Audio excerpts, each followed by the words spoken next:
हमने हमारे लेक्चर 1.2 में फिजिकल क्वांटिटीज़ के बारे में बहुत डिटेल में पढ़ा। अब any quantity measured in base units has the same dimension. यानी फॉर एग्जांपल अगर मैंने लेंथ मेजर की है तो उसके लिए मैं कौन सा यूनिट यूज़ करूँगी? मीटर।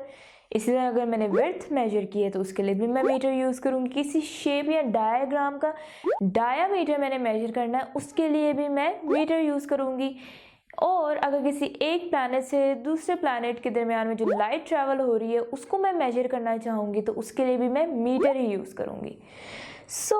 अब यहाँ पे हमने बात करनी है डायमेंशंस की।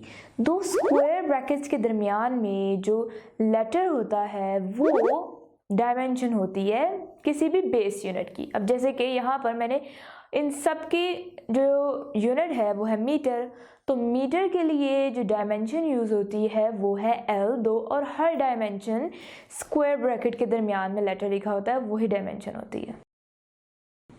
अब हम दो और एग्जांपल्स देखते हैं डायमेंशन की। जैसे हमने लेंथ की देखी, मास के लिए हम यूनिट यूज़ करते हैं किलोग्राम और उसकी डायमेंशन है m, और टाइम के लिए हम यूनिट यूज़ करते हैं सेकेंड और उसकी डायमेंशन है t।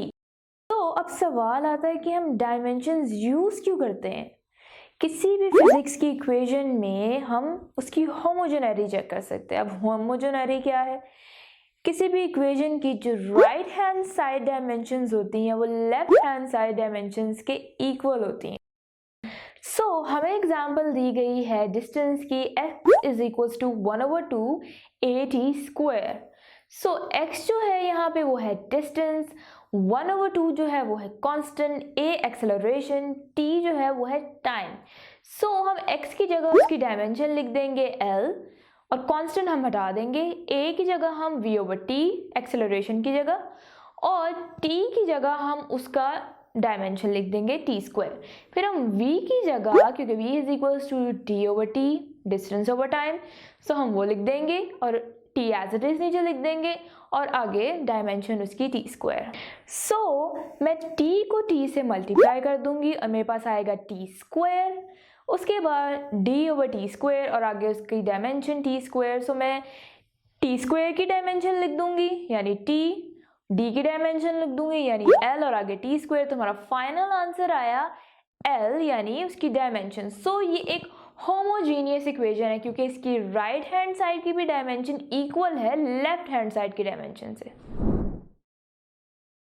अगर ये लेक्चर आप कंप्लीटली देखना चाहते हैं और इसके साथ साथ बेशुमार MCQs, उनके आंसर्स और एक्सप्लेनेशंस भी हासिल करना चाहते हैं एंड दैट ऑल फ्री, तो अभी गूगल प्ले स्टोर पे जाइए एंड लिखिए हिप्पो ई-लर्निंग प्रोग्राम।